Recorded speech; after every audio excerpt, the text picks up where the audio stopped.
कौसल्यादि नारी प्रिय सब आचरण पुनीत, पति अनुकूल प्रेम दृढ़ हरिपद कमल विनीत। अयोध्या के सम्राट महाराज दशरथ की रानियों के संबंध में गोस्वामी जी महाराज ने लेखनी चलाया। कौशल्या आदि नारियां, प्रथम रानी का नाम तो दिया कौशल्या का, अन्य माताओं का नाम यहां नहीं दिया। आप सब लोग जानते हैं, रामचरितमानस के विज्ञ पाठक होने के नाते महाराज दशरथ की 3 प्रधान रानियां कही जाती है, कौशल्या, कैकेयी और सुमित्रा। अन्यान्य ग्रंथों में ऐसा विवरण मिलता है कि महाराज दशरथ की कहीं कहीं 350 रानियां, कहीं कहीं 360 रानियां और कहीं कहीं तो 700 रानियों का उल्लेख है। गोस्वामी जी महाराज के 12 ग्रंथ हैं, 12 ग्रंथ का प्रणयन गोस्वामी जी महाराज ने किया है। रामचरितमानस के अलावा विनय पत्रिका, दोहावली, कवितावली, बरवय रामायण आदि। कवितावली भी रामायण ही है गोस्वामी जी की रचना। वहां एक पंक्ति आता है और उस लकीर में विवरण मिलता है कि महाराज दशरथ की 700 रानियां थी। घटना कब की? भगवान श्री राम का विवाह हुआ और विवाह के पश्चात आज सीता बहू बनकर राजमहल अयोध्या में आ रही हैं। और जब आई सीता जी तो माता कौशल्या ने किया क्या? पालागन दुल्ही नहीं सिखावती, मुदित मात सत साता। कौशल्या माता ने श्री सीता जी को 700 सासुओं के चरणों में प्रणाम कराया। गोस्वामी जी की रचना। 700 रानियां महाराज दशरथ की थी, तो इस महाकाव्य में उल्लेख क्यों नहीं? 3 ही रानियों का वर्णन क्यों? विद्वानों ने उत्तर दिया कि रामचरितमानस कालजयी ग्रंथ है, रामचरितमानस आदर्श ग्रंथ है महाराज, इसलिए 700 रानियों का उल्लेख उचित नहीं है। कुछ विद्वानों ने पुनः प्रश्न किया, अगर ये आदर्श ग्रंथ है, ये तर्क आप दे रहे हो, तो आदर्शता में 3 पत्नियों का होना भी ठीक नहीं है। एक पत्नी का होना ही आदर्श है, 3 पत्नियों का होना भी आदर्श नहीं है। अच्छा, रामचरितमानस आदर्श ग्रंथ है, तो आखिर 3 रानियों का उल्लेख भी क्यों? इसका उत्तर विद्वानों ने दिया। बोले, अगर 3 रानियों का उल्लेख न किया जाए तो रामचरितमानस का कथानक पूरा ही नहीं होगा महाराज, अधूरा हो जाएगा। क्योंकि 3 रानियों से 4 कुमार उत्पन्न हुए हैं ना। अब श्री राम को रखोगे, कौशल्यानंदन को, तो सुमित्रानंदन लक्ष्मण, उनकी तो महत्व भूमिका है रामायण में, कथा अधूरी हो जाएगी। इसलिए 3 रानियों का उल्लेख इस पावन ग्रंथ में गोस्वामी जी ने किया। अब इन 3 रानियों को, 3 अलग अलग शरीर वाली रानियां तो हैं, क्षमा कीजिएगा, लेकिन प्रत्येक गृहस्थ की पत्नी में भी ये 3 गुण होने चाहिए या होते हैं महाराज। मैं विनोद में कभी कभी कहा करता हूं कि हर आदमी की 3 पत्नियां निश्चित रूप से होनी चाहिए, लेकिन 3 अलग अलग शरीर नहीं, क्षमा कीजिएगा। ये 3 रानियां, प्रधान 3 रानियां हैं कौन? तो पुराणों ने कहा, ज्ञान शक्तिश्च कौशल्या, सुमित्रोपासनात्मिका, क्रिया शक्तिश्च कैकेयी, वेदो दशरथो नृपः। महारानी कौशल्या ज्ञान है, ज्ञान है। महारानी कैकेयी कर्म है और महारानी सुमित्रा उपासना है।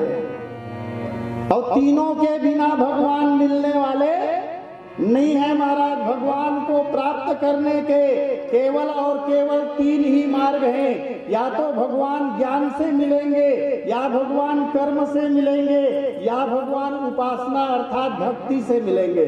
चौथा कोई उपाय है ही नहीं शास्त्रों में। तो माता कौशल्या हुई ज्ञान, कैकेयी हुई कर्म और सुमित्रा हुई उपासना।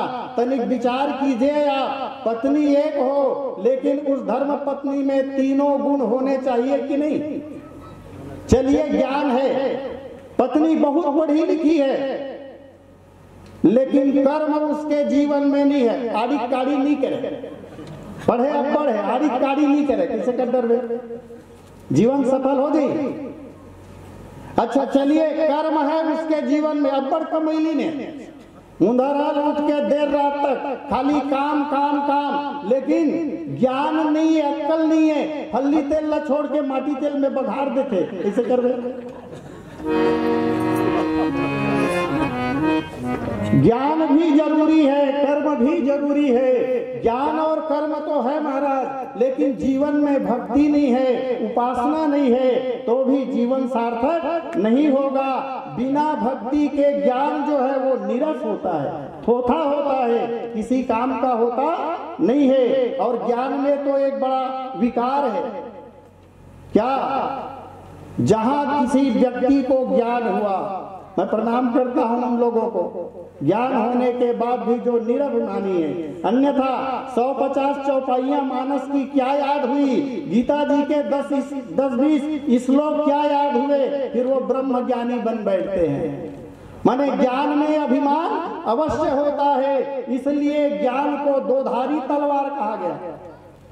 पतिव्रता धर्म और ज्ञान का मार्ग, ये 2 धार वाले तलवार हैं। यहाँ यार एक धार वाले तलवार में रेंगना कठिन है, नहीं तलवार के धार पर कौन चल पाएगा? तो हम निवेदन कर रहे थे, महाराज दशरथ की 700 रानियां हैं। आइए इन 700 रानियों को 4 वर्गों में शास्त्रों ने बांटा।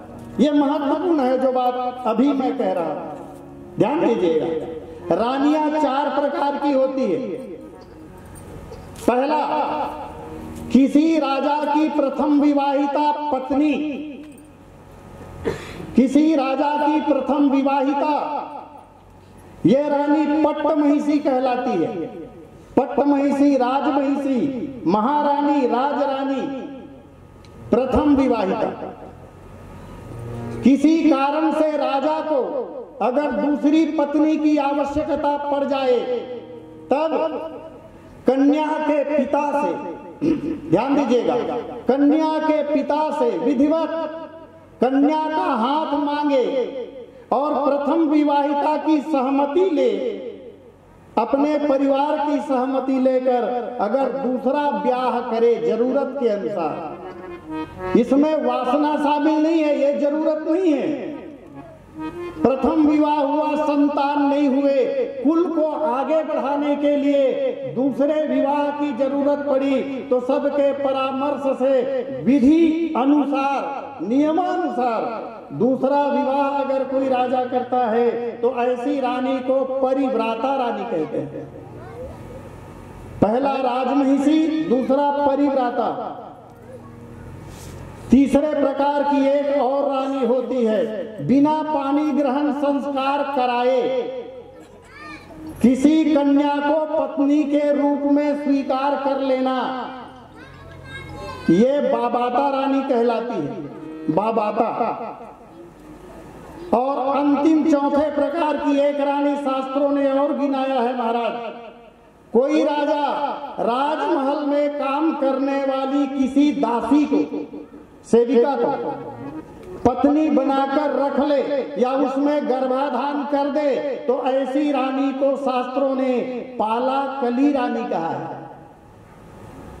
4 तरह की रानियां। बघुआ मान लो घायल है, ये घायल बघुआ क्या करे, जाके घंटी बांध दे कर गला में। एक छोटी सी त्रुटि बहुत बड़ा परिणाम देता है महाराज। रुई का पहाड़ अगर हो तो रुई की पहाड़ को जलाने के लिए क्या बहुत अग्नि चाहिए? कि आग की एक चिंगारी रुई के पहाड़ को समाप्त करने में सक्षम है ना। बस यही बात। 6 लोगों का नाम नहीं लेने के लिए हमारे शास्त्रों ने कहा है, शास्त्राज्ञा है महाराज। पहला किसका नाम नहीं लेना चाहिए? ज्येष्ठ संतान का नाम भूलकर नहीं लेना चाहिए। क्या होगा इससे? आयु घटती है, उम्र कम होती है, तो व्यवहार कैसे होगा? बिना नाम के व्यवहार तो हो नहीं सकता। व्यवहार के लिए दूसरा नाम रखा जाना चाहिए, लेकिन जो प्रथम नाम है आचार्य के द्वारा रखा हुआ, उस नाम को बार बार नहीं लेना चाहिए। महाराज दशरथ बार बार दिन रात क्या राम कहते थे? नहीं, महाराज दशरथ और गुरुदेव वशिष्ठ श्री राम को राघव ही पुकारते थे। तो ज्येष्ठ संतान, बेटा हो या बेटी, पहले सियानमन भले गहरा पाठ शास्त्र नहीं रखत रही ने, ज्यादा पढ़े लिखे भले नहीं रही ने, लेकिन मर्यादा ला कायम रखे रही ने। नोनी बाबू ने तो कुछ नाम धर ले रहे, पुकारे नहीं, पहलावत लेकर नाम। दूसरा, पति को पत्नी का और पत्नी को पति का नाम नहीं लेना चाहिए। इस मर्यादा को आज भी कायम रखी है मेरी माताएं, लेकिन हम लोगों ने मर्यादा तोड़ दी महाराज। उम्र घटता है, पत्नी का नाम भी नहीं लेना चाहिए।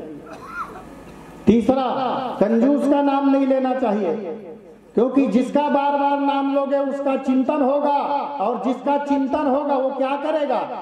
गीता में भगवान कृष्ण ने समझाया अर्जुन को, अर्जुन ध्यायते विषयान पुंस संगस्ते सुपजायते संगात संजायते कामः कामात् क्रोधो अभिजायते क्रोधात् भवति सम्मोह सम्मोहात् स्मृति विभ्रव स्मृति भ्रंशात् बुद्धिनाशो बुद्धिनाशात् प्रणश्यति।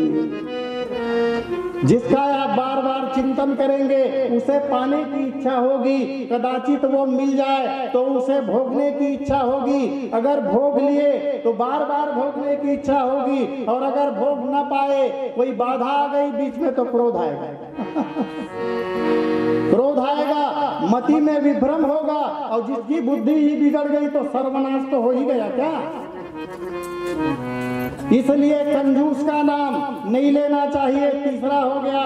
चौथे नंबर में दुश्मन का नाम नहीं लेना चाहिए, टेंशन बढ़ी।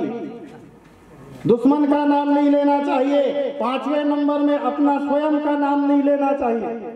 अब बिल्कुल ब्रह्मण लकीर नो है, विशेष परिस्थितियों में लिया जा सकता है। जैसे श्री सीता जी ने नाम लिया राम का, राम राम हा राम पुकारी, देखी हमें दिन हो पटडारी, लेकिन हमेशा राम राम थोड़े का।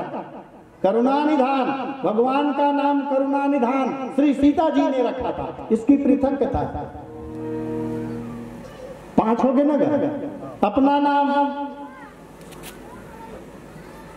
अपना नाम नहीं लेना चाहिए, क्योंकि अपना नाम लेने से अभिमान जागता है। मैं फलाना हूं, मैं ठिकाना हूं, अभिमान जागता है, पतन की ओर ले जाता है। और अपने पूज्य गुरु जी का भी नाम नहीं लेना चाहिए, सामने तो भूलकर नहीं लेना चाहिए। हमने ऐसा देखा, मैं टिप्पणी नहीं कर रहा हूं, टिप्पणी करना मेरा स्वभाव नहीं है, लेकिन धर्म मंच पर बैठे हैं तो जो बात सत्य लगता है उसे कहना भी मेरा धर्म है। गुरुजी बैठे हैं, अब गुरुजी का स्वागत करना है पुष्पाहार से, उसके पश्चात मंच समर्पित करना है, तो बार बार गुरुजी का नाम लिए जाते हैं। विशेषण लगाकर कहिए, पद से भी संबोधित किया जा सकता है, उन्हीं का संबोधन होगा आदि। इस प्रकार 6 लोगों का नाम नहीं लेना चाहिए। मैं नाम पर बात कर रहा था। माता कौशल्या के पिताजी का नाम महाराज भानुमंत दक्षिण कौशल के राजा थे, जिसको आजकल छत्तीसगढ़ कहा जाता है। एक नाम है कुशावर। महाराज राम के कनिष्ठ पुत्र महाराज कुश का साम्राज्य छत्तीसगढ़ में था, इसलिए इसे कुशावर्त भी कहा जाता है। भानुमंत की बेटी है कौशल्या, इस प्रदेश का नाम दक्षिण कौशल। स्थान के आधार पर उस कन्या को कौशल्या कह दिया गया, उसका नाम असली में था भानुमती। कौशल्या जी का नाम, ऐसा हमने आचार्यों से सुना। पिताजी का नाम महाराज भानुमंत, कन्या का नाम भानुमति। 48 साल की उम्र में माता जी का विवाह हुआ है। कौशल्या जी का विवाह 48 साल की उम्र में, और जन्म लेने के पश्चात कौशल्या को तत्वज्ञ मुनि को गोद में दे दिया था महाराज भानुमंत ने। तत्वज्ञ मुनि को, पुलस्त जो थे वो कुल गुरु थे उन दिनों में, कुलाधिपति। 1000 स्नातक पढ़ते थे उसके आश्रम में। रावण कभी कभी जांच में जाता था, ADIS बन के जांच में जाते थे। विभीषण का बेटा मत्तगयन भी वहीं रहता था, पढ़ता था। कौशल्या को जानता था। लंबी कथा हट के मैं नाम पर चर्चा कर रहा था, तो माता कौशल्या का शुभ नाम भानुमति। कैकेयी के पिताजी को महाराज कैकेय कह दिया गया। राजा कहाँ के थे, जिसे आज कश्मीर कहा जाता है, उस देश को पहले कैकेय कहते थे। देश का नाम भी कैकेय, राजा का नाम भी कैकेय, इसलिए उसकी बेटी को कैकेयी कह दिया गया। वस्तुतः महारानी कैकेयी का नाम रूपमालिनी था। रूपमालिनी अतीव सुंदरी थी। और कैकेय देश के राजा का शुभ नाम महाराज अश्वपति। माता सुमित्रा सौमित्र से सुमित्रा, उनके पिताजी का नाम था महाराज प्राप्तिज्ञ, और ये मगध के राजा थे। तो दोष से बचने के लिए व्यावहारिक नाम जो रखा गया, गोस्वामी जी ने उन व्यावहारिक नामों को ही प्रमुखता दी है महाराज। जैसे गांव में होते ना, नाम का कर हो ही क्षमा करो मोर आशय, वो नहीं है। रामवती नाम के महिला है मान लो गांव में, अब वो कर लट निकल गए तो रामवती के नाम से गांव वाले मन कमती जानते, लठियारी का की कीमत सब जानते। ठीक है, मानव जी में भी कुछ ऐसा ही है। जनक पद है, जनक नाम नहीं है किसी का। जनक जी विदेह राजा, स्कूल में जितने राजा हुए सब विदेह हुए हैं महाराज, सब विदेह हुए उस खानदान में पूरे राजा। जैसे अयोध्या में जितने राजा हुए सब चक्रवर्ती हुए। सीता जी के पिताजी का नाम जनक नहीं था, जनक तो पद है। जैसे इंद्र पद है, जैसे ब्रह्मा, ये सब पद है। गणेश भी पद है।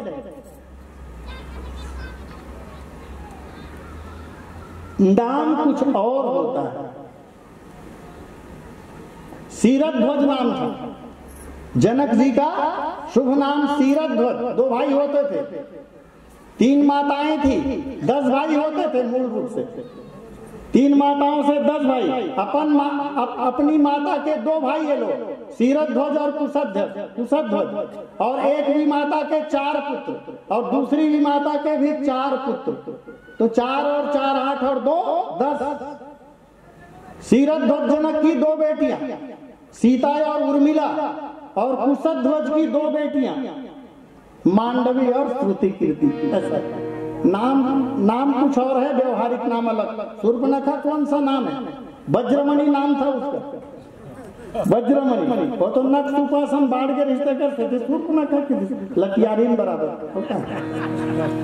हरि प्रिय सबया चरण पुनीत, पति अनुकूल प्रेम दृढ़ हरिपद कमल विनीत। महाराज दशरथ की सभी रानियां पतिव्रता हैं, पति अनुकूल, पति के अनुकूल आचरण करने वाली। अनुकूलता क्या कठिन है, वैसे पतिव्रता धर्म बहुत कठिन है। किसी कवि ने बहुत सुंदर लिखा, ओ चाहत है न तुम्हें मन से यह भेद सभी से छिपाती रहो। हे देवी, वो माने तुम्हारे पति, अगर तुम्हारे पति देवता मन से तुम्हें नहीं चाहते तो भी इस रहस्य को छिपा कर रखो, किसी के पास कहो नहीं। वो चाहत है न तुम्हें मन से यह भेद सभी से छिपाती रहो, वो नेह नहीं करते तुमसे, तुम नेह के नाते निभाती रहो। वो परवाह नहीं करते तुम्हारी, फिर भी सौभाग्य मनाती रहो। जिस पैर से वो ठुकराते तुम्हें, उसकी रजसीस चढ़ाती रहो। यह है पतिव्रता। तो पति के अनुकूल आचरण करने वाली थी। ये एक तरफा बात नहीं हो सके।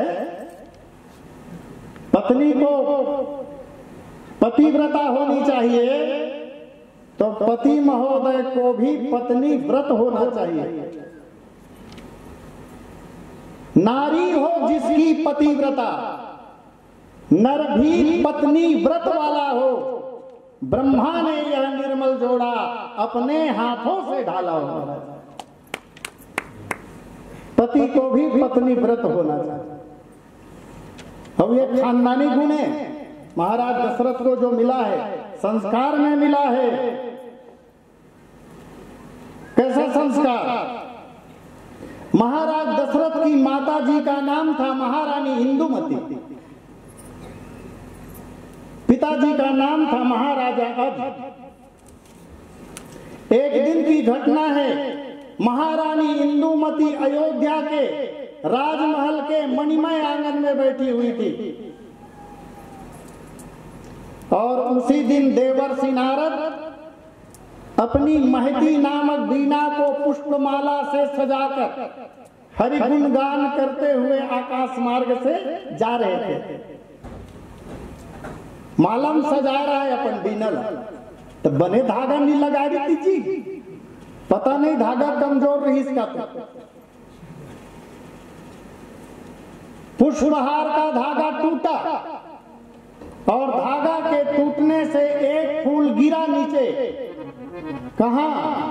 महारानी इंदुमती के वक्षस्थल पर। इंदुमती की छाती में एक फूल गिरा महाराज, और उस फूल के आघात से मणिमय आंगन में ही तत्काल महारानी का निधन हो गया। दशरथ जी महाराज केवल 4 साल के थे। 4 साल। ये खबर पहुंचाया गया महाराज अज के पास। बोले महाराज, महारानी का आकस्मिक निधन हो गया। और जैसे ही महाराज अज ने सुना महाराज, वैसे ही उनका भी प्राणांत हो गया। समाचार सुनते 2 चिता एक साथ जली। राज सिंहासन खाली हो गया। गुरुदेव वशिष्ठ के नेतृत्व में बालक दशरथ का राज्याभिषेक हुआ महाराज। 4 साल के उम्र में राजा बने हुआ। इसको कहते हैं प्रेम। उस खानदान का व्यक्ति है महाराज दशरथ। ऐसे महाराज अज और ऐसी महारानी इंदुमती के संतान हैं, तो पत्नी व्रत क्यों नहीं होंगे?